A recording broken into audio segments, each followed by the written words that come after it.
Selamat pagi Bapak Ibu yang terkasih di dalam Tuhan Yesus Kristus.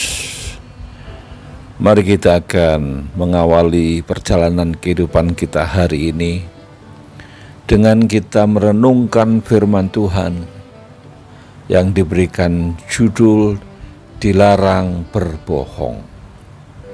Natsnya diambil dari Yeskiel pasal 13 ayat yang ketiga, yang demikian bunyi firman Tuhan.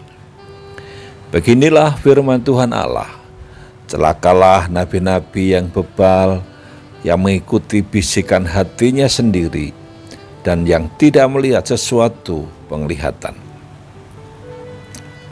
Bapak Ibu yang dikasihi Tuhan Yesus Kristus, dalam sebuah buku yang berjudul Respectable Sins, seorang pengarang yang namanya Jerry Bridges mengatakan bahwa banyak orang Kristen berpikir bahwa berbohong bukan dosa besar. Tetapi dalam perspektif Alkitab, sesungguhnya tidak ada dosa besar atau kecil. Semua dosa melanggar standar Allah dan serius di hadapan Allah.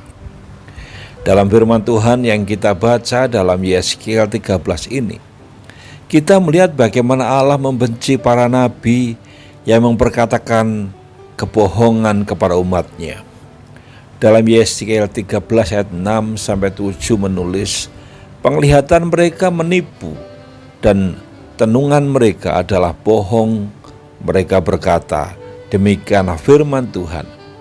Padahal Tuhan tidak mengutus mereka, dan mereka menanti firman itu digenapinya. Bukankah penglihatan tipuan yang kamu lihat dan tenungan bohong yang kamu katakan? Kalau kamu berkata demikianlah firman Tuhan, padahal aku tidak berbicara. Mereka bukan memperkatakan perkataan Allah, melainkan memperkatakan apa yang ada dalam hati mereka, yang menyenangkan banyak orang. Tuhan mengecam perbuatan mereka dan akan beracara dengan para pembohong itu. Tertulis, sebab itu beginilah firman Tuhan Allah. Oleh karena kamu mengatakan kata-kata dusta dan melihat perkataan-perkataan bohong, maka aku akan menjadi lawanmu. Demikianlah firman Allah. Aku akan mengacungkan tanganku melawan nabi-nabi yang melihat perkara-perkara yang menipu dan yang mengucapkan tenungan-tenungan bohong. Yeskiel 13 ayat 8-9a. Dalam kehidupan sehari-hari, ada di antara kita yang mengajar, baik di sekolah maupun profesi maupun di rumah, di dalam keluarga kita. Kita tidak boleh sembarangan dalam mengajarkan hal-hal yang bertentangan dengan kebenaran firman Tuhan. Ketika kita tahu, baiklah dengan rendah hati kita mengakuinya, daripada mengajarkan atau pengajaran kita menyesatkan. Janganlah kita berbohong dan membawa orang ke jalan yang salah. Pelajarilah jalan kebenaran, sehingga kau akan membawa orang-orang mengenal Tuhan dan hidup semakin memuliakannya. Bapak Ibu, sebagai orang Kristen, baik itu orang tua, baik itu pengurus maupun jemaat, mari kita sungguh-sungguh berkata ya di atas kita, ya, tidak di atas tidak.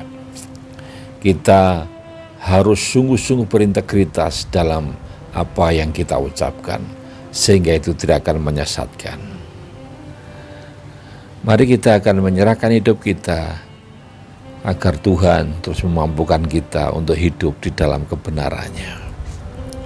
Bapa di surga, terima kasih karena kami boleh diingatkan kembali betapa berbahayanya ketika kami melakukan kebohongan demi kebohongan di dalam hidup ini.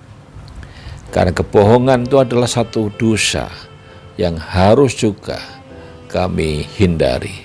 Maka itu kami serahkan dalam tangan kuasa-Mu. Ajari kami untuk ya di atas ya, tidak di atas tidak, agar kami sungguh-sungguh berintegritas dalam setiap perbuatan dan perkataan kami. Kami serahkan aktivitas kami sepanjang hari ini, Apa yang kami lakukan, kami percaya Tuhan akan menyertai.